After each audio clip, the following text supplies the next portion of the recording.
Picture this. One of the greatest footballers in history walks off the bench, and within minutes, the entire stadium goes silent, then erupts, then falls into stunned disbelief again. That's exactly what happened when Lionel Messi made his return for Inter Miami, and by the time the final whistle blew, nobody in that stadium, and nobody watching at home, expected the way this match would actually end. You'd think a Messi comeback means an easy win, right? Wrong.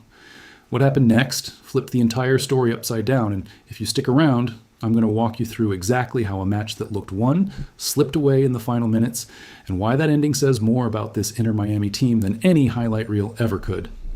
Before we dive in, if you're new here, welcome to Goal Verdict, the channel where we don't just show you the score, we break down the why behind every result.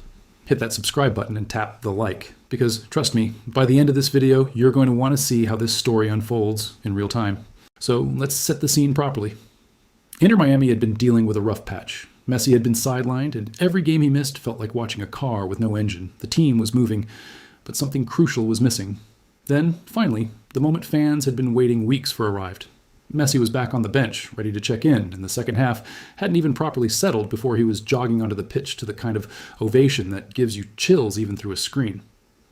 Now, here's the thing about Messi returning from injury. Most players need time to find their rhythm again, not him. It took him almost no time at all to remind everyone exactly why his presence changes everything about how a match feels. Just minutes after checking in, Messi found the back of the net himself, low, precise, the kind of finish that looks simple until you realize how few players on the planet can actually execute it under that kind of pressure. The ball beat the goalkeeper with a low shot that clipped the post, skidded across the goal mouth, and settled just inside the far corner. It was his fourth goal in as many matches that season, and in that moment, it genuinely looked like this game was about to turn into a statement win. The crowd was buzzing. The momentum had completely shifted, and just a couple of minutes later, Miami doubled their advantage. Messi threaded a pass through the defense, and his teammate was left with what looked like a tap-in, an easy finish to put Miami firmly in control. Now, if you were watching this match live, this is exactly the point where you start thinking, okay, this is over, Miami's cruising, Messi's back, everything's clicking. But here's where the story takes a turn that nobody saw coming. And honestly, this is the part of football that makes it so unpredictable and so addictive to watch. Leading by 2 goals with Messi controlling the tempo should be one of the safest positions a team can be in. And yet, somehow, it wasn't safe at all. The opposing side started clawing their way back into the match. And little by little, that comfortable cushion Miami had built started shrinking. 1 goal went in, then the frustration on the sideline became visible. Coaches pacing, players talking with their hands. That unmistakable tension that builds when a team senses control slipping through their fingers. And then, deep into stoppage time in the 88th minute, the equalizer landed.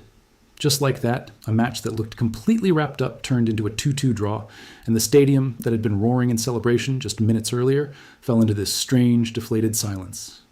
Messi himself could only watch from the pitch as the result that seemed locked in slipped away in the final moments. This is honestly one of the most fascinating things about football, and it's something we talk about a lot here on Goal Verdict. A 2-goal lead should be one of the hardest things to lose, yet it happens more often than people realize. And when it happens to a team with Messi on the field, it becomes an even bigger story. So what actually went wrong here? Because this is the part most highlight videos skip right past. It wasn't about talent. It wasn't about Messi underperforming. In fact, he was directly involved in both goals. The real issue was something coaches call game management, the ability to protect a lead once you have it. When a team goes up 2 goals, the mentality has to shift from attacking freely to controlling tempo, slowing the game down, forcing the opponent to take risks. Instead, based on what unfolded, Miami kept giving away small mistakes in the build-up, little lapses in shape, little hesitations in tracking runs, and against a team that refused to give up, those small cracks were exactly what got exploited. The head coach himself admitted afterward that giving up 2 goals was disappointing and pointed to the team continuing to make mistakes that cost them points, not reading the moment of the game correctly in those closing stages. That's a pretty honest admission, and it tells you this wasn't some fluke. It was a pattern the team needed to fix. Now here's where it gets even more interesting, because this wasn't actually Messi's full match, this was his return match. Think about that for a second. A player comes back from timeout, checks in at halftime, and within minutes is already directly responsible for both goals his team scores. That's not a rusty comeback. That's a statement. And it raises a genuinely fascinating question. If Messi had started this match from the very first minute instead of coming on at halftime, does Miami hold on to that lead? Does the team's overall composure look different with him orchestrating the tempo for the full 90 minutes instead of just half of it? That's the kind of question that doesn't have a clean answer, but it's exactly the kind of detail that separates surface-level match reporting from actually understanding what happened on that pitch. And that's the entire mission behind this channel. Let's talk about the numbers for a second, because they tell their own story. Messi's goal in this match was already his fourth in as many appearances that season, a scoring rate that, frankly, very few attackers in world football can sustain. He also set up the second goal with a pass that led directly to the finish, meaning he had a hand in both goals scored in essentially half a match of playing time. If you're keeping score at home, that's 2 goal contributions in roughly 45 minutes of action, coming straight off a spell out of the lineup. Most players need multiple matches to shake off rust like that. Messi needed 1 substitute appearance, but even with a performance like that, football has this brutal habit of reminding everyone that individual brilliance doesn't automatically translate into a full team result. And that's exactly what this 2-2 draw ended up proving. Here's something else worth sitting with for a moment, and it's a theme we come back to constantly here on Goal Verdict. Football is rarely just about who has the best player on the pitch. It's about which team executes the fundamentals when it matters most. You can have arguably the greatest player of this generation wearing your jersey and still walk away with a result that feels more like a loss than a draw. That's the tension that makes this sport so gripping. The scoreboard doesn't care about reputation. It only cares about what happens in those final chaotic minutes when legs are tired and concentration slips. And in this case, it slipped at the worst possible time.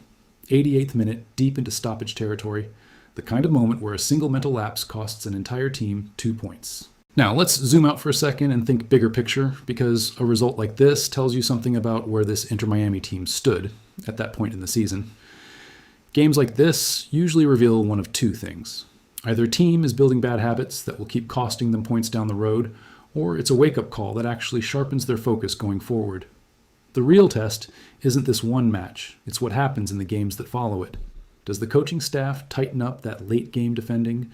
Does the team learn to manage a lead instead of chasing more goals when they're already ahead?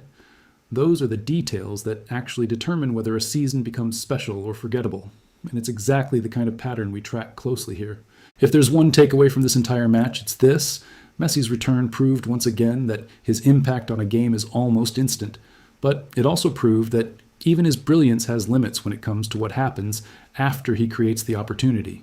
A team still has to finish the job, still has to defend the lead, still has to manage those closing minutes with discipline. And when that discipline slips, even a 2-goal cushion with the best player in the world on the field isn't enough to guarantee 3 points. That's not a criticism of Messi. If anything, it's proof of just how much responsibility gets placed on his shoulders every single time he steps onto the pitch. Because when things go right, he's the reason. And when things go wrong, everyone still looks to him to somehow fix it. So here's the real question I want to leave you with, and I genuinely want to know your take on this in the comments below. Was this result more about Miami's defensive lapses in the final minutes, or was it simply a case of a resilient opponent refusing to fold under pressure? Because both explanations are valid, and how you see it probably says a lot about how you watch football in general. Do you focus on what one team did wrong, or what the other team did right? Drop your thoughts down below. I read every single comment. And honestly, some of the best insights on this channel come directly from this community. If this breakdown gave you a different perspective on how this match actually played out, do me a favor and hit that like button. It genuinely helps this channel grow. And if you want more honest, detailed match analysis like this, make sure you're subscribed so you don't miss the next one. This is Goal Verdict, and we'll see you in the next breakdown.